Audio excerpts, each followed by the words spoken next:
아기 예수께 경배하러 온 첫 번째 인물들이 이방인 동방박사 3인입니다. 이방인은 메시아 오기를 고대하였고요, 생명 걸고 먼 길 찾아왔습니다. 정작 유대인들, 특히 유대 지도자들은 무관심합니다. 예수님이 이 땅에 오심으로 구원의 빛이 세계 모든 민족으로 환하게 열려졌습니다. 우리가 인정해야 될 내용이 그겁니다. 마태복음 2장 마지막 절 그리고 마태복음 3장 1절 사이에는 28년 내지 30년이라는 시간 자체가 숨겨져 있습니다. 우리가 알아야 될 것 중에 한 가지는요, 동방박사로부터 경배받았던 아기 예수가 갑자기 세례 요한과 함께 성인이 되어 우리 앞에 모습을 드러냅니다. 또한 주의할 내용은요, 마태복음 3장은 그 고리가 1장과 2장에 걸려 있는 것이 아니라 구약의 마지막 장, 마지막 장의 마지막 절에 걸려 있습니다. 하나님의 말씀입니다. 보라, 여호와의 크고 두려운 날이 이르기 전에 내가 선지자 엘리야를 너에게 보내리니 그가 아버지의 마음을 자녀에게로 돌이키게 하고 자녀들의 마음을 그들의 아버지에게로 돌이키게 하리라. 돌이키지 아니하면 두렵건대 내가 와서 저주로 그 땅을 칠까 하노라 하시니라. 구약의 마지막 말씀, 장차 엘리야 보낸다라는 말씀으로 막을 내립니다. 하늘로 승천했던 선지자 엘리야가 또한 육신의 몸으로 예수님 오시기 전에 이 땅에 나타나는 그런 말씀, 좀 궁금증이 있습니다. 누가복음 1장 17절은요 이런 말씀을 전합니다. 그가 또 엘리야의 심령과 능력으로 주 앞에 먼저 와서, 무슨 말인가요? 엘리야의 심령을 가진 사람, 엘리야의 능력 가진 사람이 올 것이다 라는 그런 말씀입니다. 그가 누군가요? 오늘 본문의 모습을 드러낸 세례 요한입니다. 예수님은 세례 요한에 대한 어떤 평가를 하나요? 여자가 낳은 자 중에 이보다 큰 이가 없다라고까지 칭찬합니다. 예수님이 메시아로 역사 무대에 등장하는 길을 준비해 놓고 짤막한 인생 살고 간 사람, 예수님 하나님의 아들이 이 땅에 오셨으나 아무도 관심과 주의 기울이지 않았지만 그때에 광야에서 메시아 오신다고 선포했던 사람, 그 사람이 세례 요한입니다. 이 땅에서 가장 가치 있는 데 쓰임받고 당당히 죽을 수 있었던 사람, 우리에게 인생이 얼마나 오래 사느냐 하는 것보다 얼마나 보람된 일에 쓰임받느냐 하는 것이 더 중요한가라는 것을 가르쳐주고 사라진 사람, 그가 바로 세례 요한입니다. 세상과 타협하지 않는 당당한 모습입니다. 그러나 세상과 너무 쉽게 타협하는 오늘날의 성도들이기에 세례 요한을 생각할 때마다 많은 수치와 부끄러움 찾아옵니다. 말라기에 예언한 것처럼요, 예수님보다 먼저 엘리야가 나타나는 이유가 무엇일까? 메시아가 오시는 길을 준비하는 것입니다. 너희는 주의 길을 준비하라. 오늘날 한국교회 이기가 여기에 있습니다. 한국교회가요 큰 풍랑과 파도 앞에 중심 잡지 못하는 이유가 여기 있습니다. 주의 길을 준비하는 사역이 사라졌기 때문에 그렇습니다. 길을 준비한다는 것이 무엇일까요? 성령님이 마음껏 역사할 수 있도록 그분이 역사하실 길을 만드는 겁니다. 주의 복음이요 이웃에게 흘러가도록 모든 걸림돌 제거하는 겁니다. 분쟁과 상처 치료하고요 공동체를 평안케 하는 겁니다. 높아진 마음을 낮추고요 낮아진 마음을 높이는 도로 공사, 그것이 주의 길을 준비하는 것입니다. 우리 오래전에 이런 말씀 들었죠. 모든 길은 노마로. 여기에 비하인드가 있지 않습니까? 유럽이 부지런히 길을 닦는 그 자리에서 나타나는 로마 제국의 강성함과 그 강대함, 길을 준비한 나라가 흥황합니다. 청교도가 흰 대륙을 찾아가서 그 대륙의 이름을 아메리카라 명합니다. 인디안들과 함께 어울려가는 그 자리에서요, 살육이라는 아주 끔찍한 이야기들이 들려들지만 그들이 가장 먼저 한 일이 뭘까요? 대륙을 자유롭게 횡단할 수 있도록 길을 준비한 것입니다. 길을 준비하는 나라가 세계를 정복했던 겁니다. 여기에 숨겨진 의미 찾아가는 자, 하늘의 지혜를 얻어가는 성도입니다. 세례 요한의 사명이 바로 여기에 있었고 세례 요한의 위대성이 여기에 있습니다. 그런 예수님이 그리스도 오시는 길을 준비합니다. 예수님이 오시는 그 길을 어떻게 준비했습니까? 첫째로요, 세례 요한은 불가능한 동정녀 탄생을 먼저 본인이 믿음의 산 증거로 길이 되었습니다. 세례 요한, 아버지 제사장 사가라와 어머니 엘리사벳을 통해서 이 땅의 모습 드러냅니다. 그러나 나이가 너무 많아서요, 잉태할 수 없는 상황, 그 가운데 그 집안의 선물로 세례 요한 모습 드러냅니다. 마리아가 성령으로 잉태될 것이라는 천사의 말 듣고도 믿지 못하지요.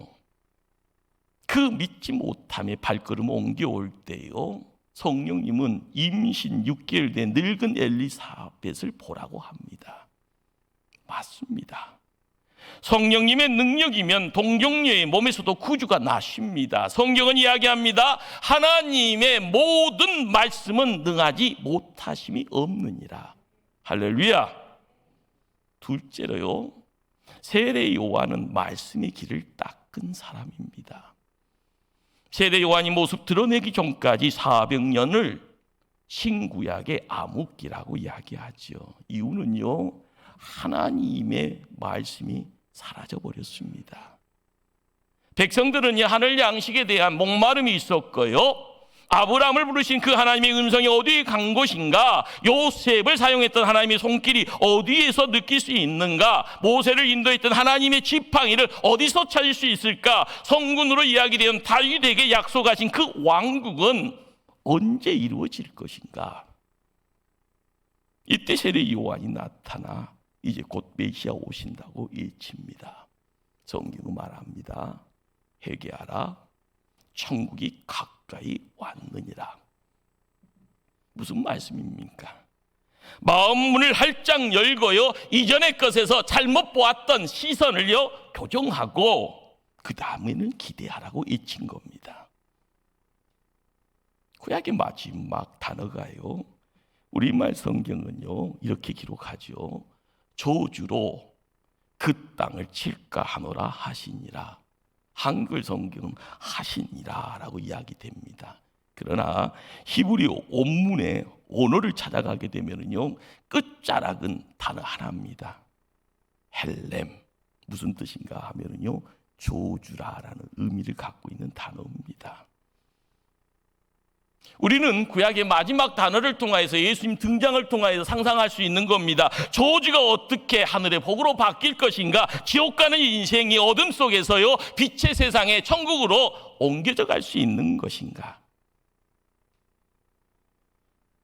우리는 하나님의 메시지, 하늘의 음성을 듣습니다. 회개하라. 메시아를 영접하려면 회개하라. 회개함 없이 주님을 받아들일 수 없다. 그러므로 세례 요한은 이칩니다. 회개하라, 천국이 가까이 왔느니라. 세례 요한이 선포해 놓은 이 길, 닦은 터 위에 공생애를 시작하는 예수님의 첫 번째 음성은요 똑같습니다. 마태복음 4장 17절은요 이런 기록을 남깁니다. 예수께서 비로소 전파에 이르시되 회개하라, 천국이 가까이 왔느니라.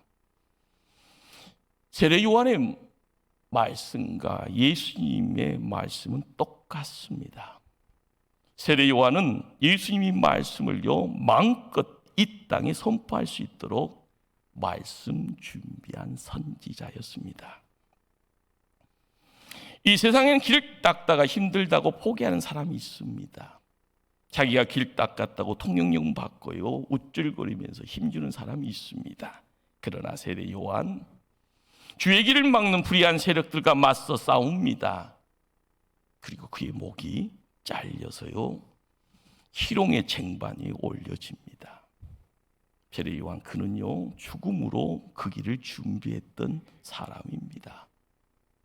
씁쓸합니다.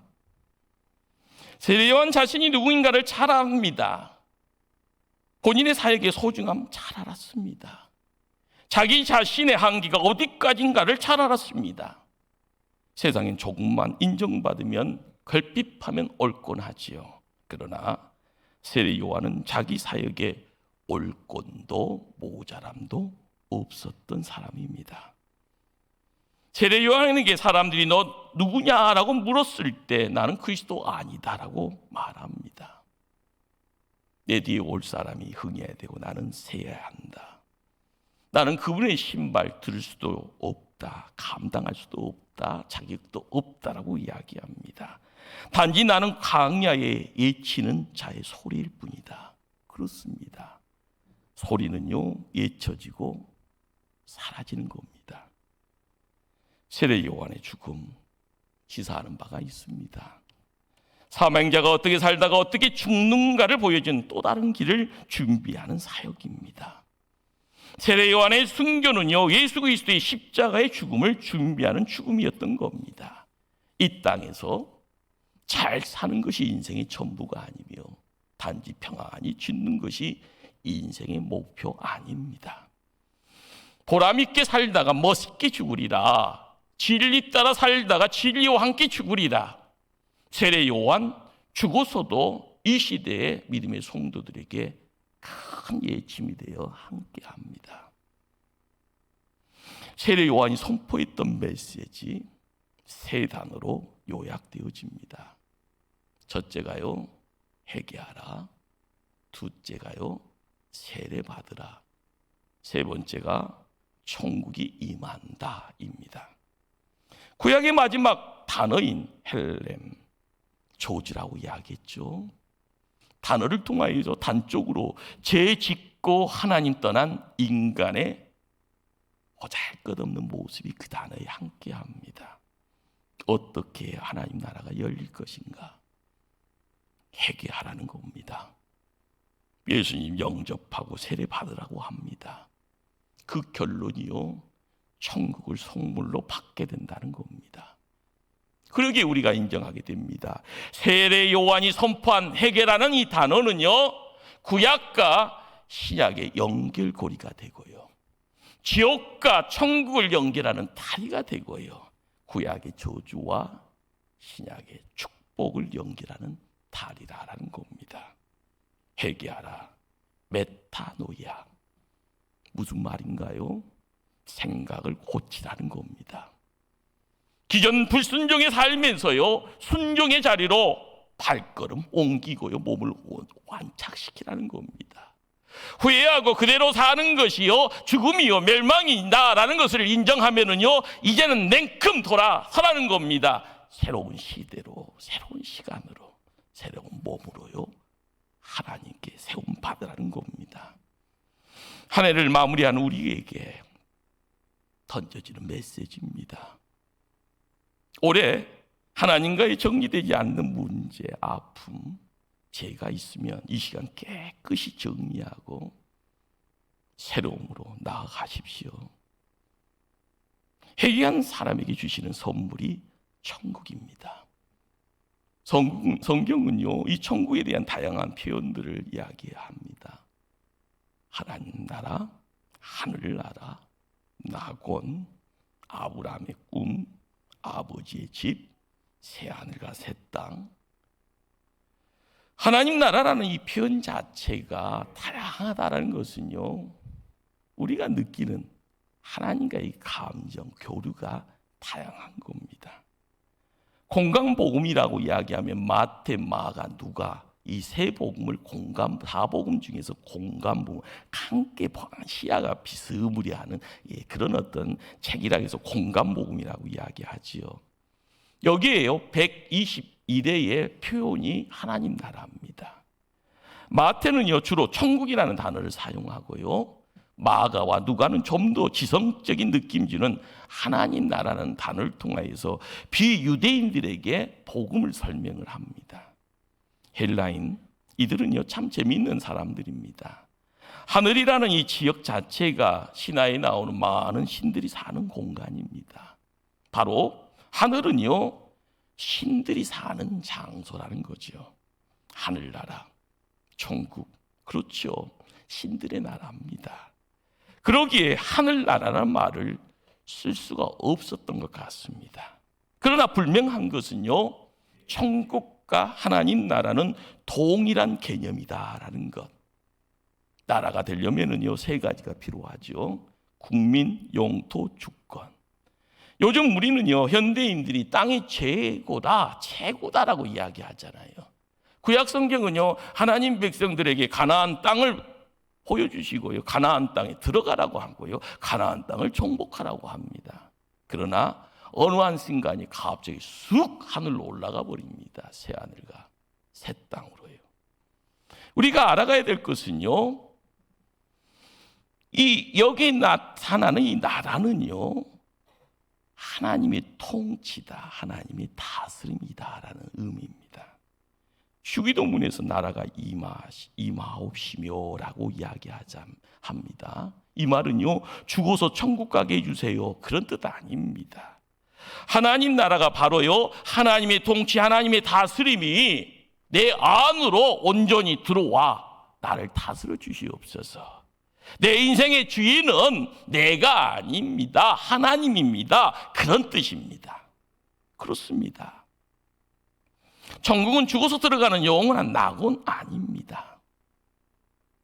예수 믿으면 이미 우리가 영생 얻었고 이미 하나님의 통치가 우리 가운데 임재에 시작되었습니다. 언제 죽어도 나는 천국에서 눈을 뜨는 겁니다. 이것이 천국입니다. 우리가 더 한층 우리의 마음속에 믿음을 통하여서 이야기해야 될 내용이 또한 있습니다. 천국은요 이 땅에 현재적인 천국이 있다.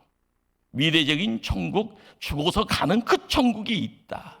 바로 이 땅과 하늘나라에 죽어서 가는 천국과의 역설이 존재합니다. 그러기 신학자는 이야기합니다. 이미 왔으나 온전히 오지는 않았다. 이미 이루어졌으나 아직 미완성이다. 그러나 승리는 확실하다. 구원 또한 확실하다. 이것이 천국의 파라독스 역설입니다. 우리가 세상 살면서요 천국의 내용을요 어떻게 인정하기를 원합니까? 여기에서요 문제 해결을 어찌하여 죽어서의 천국의 자리에서 이루려고 합니까? 아닙니다. 주의 길을 준비한 세례 요한, 유대 광야에서 살았습니다. 낙타토옷을 입었다. 허리에 가죽띠를 띠었다. 메뚜기와 야생 석청을 먹고 살았다. 어떤 생각이 훅 지나갑니까? 요즘 좀 명품 좋아하시는 분들은요 낙타 토덧하면은요 상상이 안 되겠죠. 예, 메뚜기와 야생 석천을 웰빙 식품과 더불어서 보약이라고 생각할 수 있습니다. 혹시 그런 생각 훅 들어갑니까?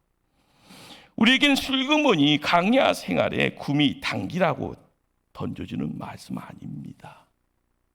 당시 제사장들의 의례적이며 가식적으로 꾸며진 화려한 복장과 대조됩니다.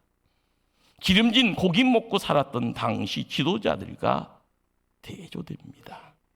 이 복장, 이 음식은요 하나님과 동행했던 선지자 엘리야를 연상시킵니다.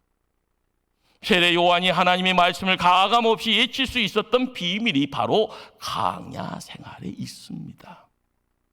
세례 요한 절대로요 누군가에게 강야 생활의 필요를 강요하지 않습니다. 사람의 눈치 볼 필요도 없었고요. 사람 두려워할 이유도 없었습니다. 오직 하나님이 공급해 주시는 환경에서 하나님이 주시는 음식 먹고요. 하나님과 교제하고 하나님 편에 서서 하나님 손 붙잡고 당당하게 하나님의 말씀 증거할 수 있었던 사람, 그런 바로 세례 요한이었던 겁니다. 오늘도 힘든 세상 우리는 삽니다. 그렇지만 하나님만이 나의 모든 필요를 채워주십니다. 애칠 수 있어야 합니다. 이것이요 성도들의 숨겨진 힘이요 세상을 이겨나가는 능력이 될 것입니다. 오늘 한국교회가 회복해야 할 세례 요한의 광야 사역이 무엇일까? 영성, 지성, 더불어 야성을 회복하는 일입니다. 세상으로부터 비난의 대상이 되어 있는 것이 아니라 당당히 세상을 책망할 수 있는 믿음 회복하는 일입니다. 사단의 공격받아 피 흘리고 씨름하는 것이 아니라 사단을 꾸짖고 물리칠 수 있는 권세 회복하는 일입니다. 세상을 자신 있게 구원할 수 있는 교회의 능력 회복하는 것입니다. 성도가 안일주의에서 벗어나 복음을 위해 손해도 보고 고난 받는 것을 부끄러워하지 않는 살아있는 그런 신앙 말합니다. 편안히 사는 것이 인생의 목적 돼서는 안 됩니다. 세상 사람들보다 출세하고 성공하는 것이 인생의 꿈은 더더욱 돼서는 안 됩니다. 이런 사람들 길을 닦는 것도 길을 준비하는 것도 아닙니다. 오히려 길을 어질플 뿐입니다. 강야라는 곳 하나님 만나고요. 강야 하나님의 힘으로 살아가는 장소입니다. 당시 그 당대의 사람들 이런 세례 요한의 담백한 책망의 소리를 듣고요 강야로 나옵니다. 회개하고요 세례 받습니다. 혹시 이런 생각해 봅니다. 만약에 세례 요한의 이 시대에 설교가 있었다면 교우들은 다 어떻게 처신할까? 교회를 떠날 것 같은 두려움이 찾아옵니다. 오늘날의 한국 교회의 성도들은요 다 이루었다라고 이야기합니다. 그러니 책망 설교 절대 들으려고 하지 않습니다. 병들었다라는 단적인 증거지요. 맞습니다. 믿음의 성도들이요 영적 체력이 바닥입니다. 책망할 수 있는 권세 지닌 목사도요 좀처럼 보이지 않습니다. 강야의 야성 회복하라는 말, 세례 요한이 속했던 에센에 받을 사람들처럼 우리가 강야에 살아야만 한다는 뜻 아닙니다. 이 사람 저 사람에게 불편하게 하는 말을 철부지처럼요 분별력 없이 쏟아내며 살아는 말은 더더욱 아닙니다. 더욱 현대사회나 문명을 거부하고 도피적이고 금욕적인 생활을 하라는 것, 그것도 아닙니다. 길을 준비하는 성도 꼭 알아야 합니다. 길을 준비하면서 고독할 수 있죠. 갑작스럽게 찾아와 우리를 힘들게 하는 고난 있을 겁니다. 두려워할 필요 없습니다. 세상 금욕과 성공병의 유혹에 빠져서 더 안 됩니다. 단지 교회 안에서만 인정받는 사람 아니죠. 세상 밖으로 나가 당당히 외칠 수 있어야 합니다. 그가 이 시대의 세례 요한입니다. 길을 준비하라. 하나님의 음성입니다. 우리 자신이 길이 되기를 하나님 원하십니다. 내가 길이 됩니다. 복음이 흘러 들어갑니다. 내가 길이 됩니다. 예수가 전해지고 복음이 임합니다. 내가 통로가 됩니다. 성령의 임비가 우리 가운데 나타납니다. 우리 하나님 지금 원하십니다. 우리가 준비하고 닦아놓은 그 길로 우리 아기 예수님 모시고 성령님 모시고 하나님의 영광이 임하는 겁니다. 주의 길을 준비하라. 지금 우리에게 너희가 주의 길이 되어 살아라 라는 그런 명령입니다. 기도하십니다.